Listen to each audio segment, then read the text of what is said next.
মিলে দিয়ে বস।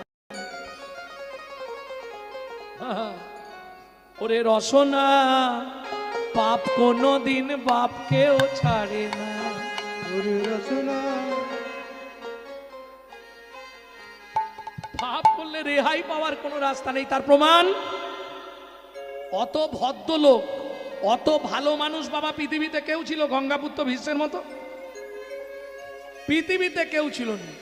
12 জনমাগের পাপের জন্য কি হলো? 54 দিন সরসজ্জায় থাকতে হলো। আর তুমি আমি তো দুধ চাই। তাহলে বুঝে নিলে 100 পাপ পূর্ণ হলে পঙ্গু হয়ে যায়। 1000 পাপ করিলে বোবা হয় তবে, 10,000 পাপ করিলে কালা হয়ে যাবে। 10,000 পাপ করিলে কালা হয়ে যাবে। 1 লক্ষ পাপ করিলে তবে কানা হয়। 1 লক্ষ পাপ করিলে তবে কানা হয়। 5 কোটি পাপ করিলে নিঃসন্তান